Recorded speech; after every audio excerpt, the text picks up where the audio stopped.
Covid পৰিস্থিতি উন্নতি হোৱাৰ লগে লগে তেওঁলোকৰ পৰীক্ষা অনুষ্ঠিত হ'ব আৰু এইবাৰ তেওঁলোকে মাত্ৰ 3টা বিষয়ত পৰীক্ষা দিলে হ'ব পাৰে 3টা বিষয় পৰীক্ষা দি আপুনি মেট্ৰিক অথবা উচ্চতৰ মাধ্যমিকত উত্তীৰ্ণ হ'ব পাৰে নতুন শিক্ষামন্ত্ৰীয়ে টাইম এটা সন্মুখত এই ঘোষণা কৰিছে এটা ডাঙৰ খবৰ মেট্ৰিক আৰু এইচএছ পৰীক্ষাৰ্থীসকলৰ বাবে অভিভাৱক আৰু শিক্ষাৰ্থী অসংখ্য ফোন আহিছে শিক্ষামন্ত্ৰীলৈ শিক্ষামন্ত্ৰীয়ে এই কথা জনাইছে কোভিড পৰিস্থিতিৰ ওপৰত নিৰ্ভৰ কৰিব পৰীক্ষা হ'ব নে নহয় শিক্ষামন্ত্ৰীয়ে কি কৈছে আমি জনাইছো আপোনালোকক আৰু পৰিস্থিতি উন্নতি হ'লেই আমি পৰীক্ষা পাতিম আমি 15 দিনৰ ভিতৰত পৰীক্ষা পাতিবলৈ সাজু আছো মেট্ৰিক আৰু উচ্চতৰ মাধ্যমিকৰ পৰীক্ষা একেলগে অনুষ্ঠিত কৰাৰ পৰিকল্পনা নিজৰ পছন্দৰ 3টা বিষয়ত পৰীক্ষা দিলে হ'ব ছাত্ৰ ছাত্ৰীয়ে ইতিমধ্যে চৰকাৰে এই বিষয়ে খচৰা প্ৰস্তুত কৰিছে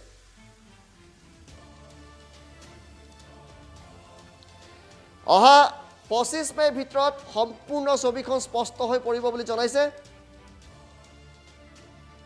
তেওঁ কৈছে আমি আশাবাদী কোভিড পৰিস্থিতি উন্নতি হ'ব আৰু আমি পৰীক্ষা পাতিম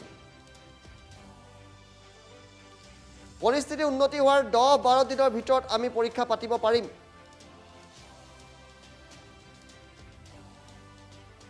আৰু এই মুহূৰ্তত শিক্ষামন্ত্ৰীৰ মন্তব্য আমি শুনাই লৈছো গোটেই পৰীক্ষা অনুষ্ঠিত হ'ব নে নহয়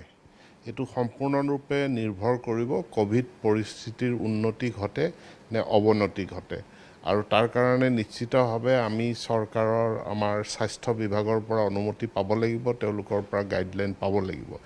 কিন্তু শিক্ষা বিভাগ হিচাপে পৰীক্ষা অনুষ্ঠিত কৰাৰ কাৰণে আমি সম্পূৰ্ণৰূপে সষ্টম হৈ আছো 15টা দিনৰ নটিছৰ ভিতৰত আমি পৰীক্ষা অনুষ্ঠিত কৰিবৰ কাৰণে আমাৰ সেৱা আমাৰ পৰিষদ সম্পূৰ্ণৰূপে প্ৰস্তুত